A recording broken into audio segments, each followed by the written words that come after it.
நீங்கள் பார்த்துக் கொண்டிருப்பது நியூஸ் 21 செய்திகள். தமிழ்நாடு செய்திகளை உடனுக்குடன் தெரிந்து கொள்ள நியூஸ் 21 செய்திகளை பாருங்கள். உண்மை, உழைப்பு, உயர்வு.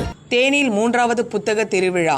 தேனியில் மாவட்ட நிர்வாகம் சார்பில் 3ஆம் ஆண்டு புத்தக திருவிழா மார்ச் 23ஆம் தேதி முதல் பழனிச்செட்டிப்பட்டி மேனகா மில் மைதானத்தில் துவங்கியது. இவ்விழா மார்ச் 23ஆம் தேதி முதல் மார்ச் 30ஆம் தேதி வரை 8 நாட்கள் நடக்கிறது.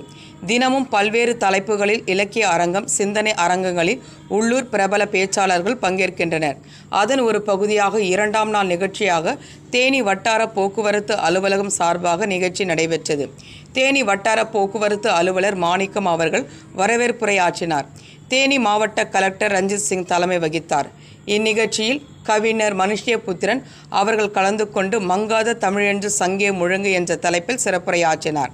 இவ்விழாவில் தேனி மோட்டார் வாகன ஆய்வாளர் மணிவண்ணன் மற்றும் வட்டார போக்குவரத்து அலுவலர்கள் மற்றும் ஊழியர்கள், ஓட்டுநர் பயிற்சி பள்ளி உரிமையாளர்கள், பொதுமக்கள், பள்ளி மாணவ மாணவிகள் என அனைவரும் கலந்து கொண்டனர். நியூஸ் 21 செய்திகளுக்காக தேனி மாவட்டத்திலிருந்து விஜயகுமார்.